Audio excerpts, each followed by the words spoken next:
Our fifth speaker today, Oren Weintraub. Keep it or release it?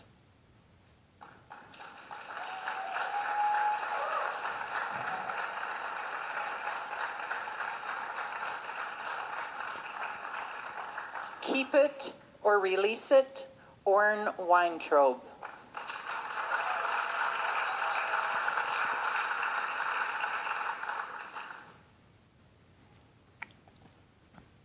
That is so infuriating. I just called someone and offered him our amazing service. You wouldn't believe what he did. Hung up on me. Rude, right? Sorry, everyone. I just had to vent. It's just not your day, and you're overcome with the sudden urge to release. So you find your closest friend or well-wishing relative, and you tell them your story so that you can feel better. We call this venting. It's incredibly how deeply rooted this is in our culture. Just the other day, a friend of mine said, "Oren, I have this friend at work, and she's my vent buddy." Honestly, she didn't say vent buddy exactly. She used a synonym for vent. Starts with a B, rhymes with itch. Just by a show of hands, where are all my fellow venters here in this room? All right. We are a nation of ventilation. But do we feel better when we vent? And if so, then for how long? And at what cost? Madam Contest Chair, fellow vent buddies, when you vent your aggravation, do you keep it or release it? I was new to the world of sales. It was a nerve-wracking morning at the office, and that hang-up got to me. I stormed into my supervisor, Mark's office, and it all came pouring out. Now, I had expected Mark to be my vent buddy. But if you'd have been sitting in that office with Mark and me that morning, you'd have seen him interrupt me with a simple gesture and a powerful word in that Clint Eastwood way of his. Stop! Oren, you're taking a meaningless incident and you're keeping it. And worse, you're giving it to me.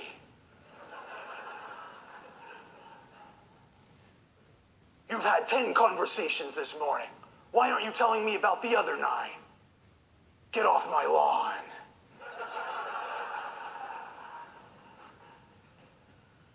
In that moment, it all came together for me. Mark is a terrible vent buddy. But he's a great friend who's taught me a valuable lesson.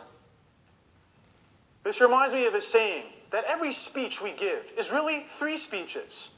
There's the speech we prepare, the speech we actually give, and the speech we give to ourselves on our way back to our seat. Oh, I forgot a whole part. I can't believe it. Oh.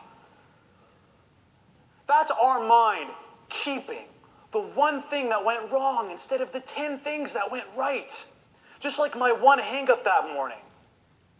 How many people will never speak in public again because they're keeping a measly mistake instead of their biggest breakthrough? We're our own worst vent buddy.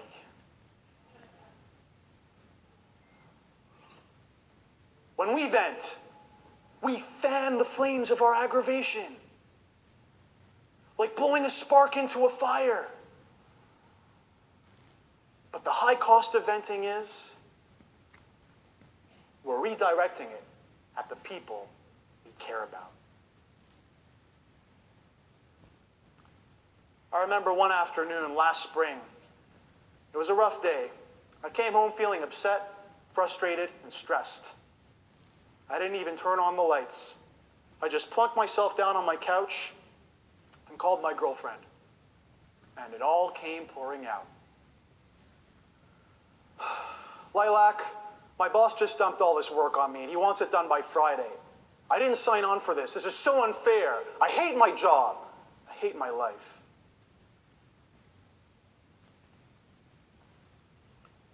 If you'd have been sitting on that couch in the dark, with your ear to the phone, you would have heard 3 words that broke my heart.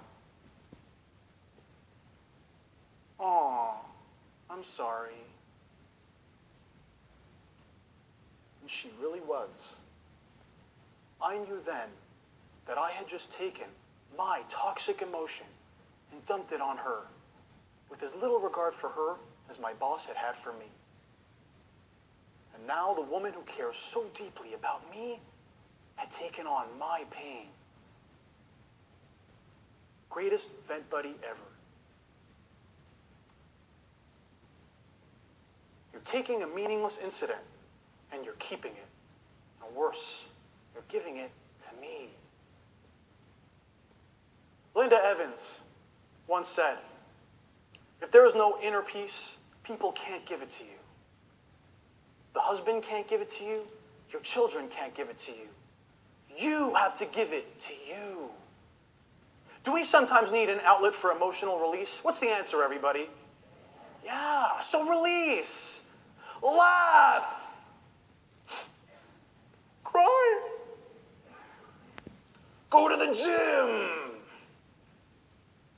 The simplest way I know? Sigh. It's simple and it works. Let's practice this together, everyone. If you please, take a deep breath with me. Let it out with a sound. How many of you just felt yourself release something? That's what we're keeping and giving to the people in our lives when we vent. So instead, let's give ourselves inner peace. After your next speech, walk back to your seat with your head held high. Give yourself a victory speech. The next time you're overcome with that urge to vent, interrupt yourself with a little stop. Instead of being vent buddies and taking on each other's pain, let's be great friends and remind one another to keep the positives and release the negatives. What will you do with your aggravation? Will you keep it or release it? Madam Contest Chair.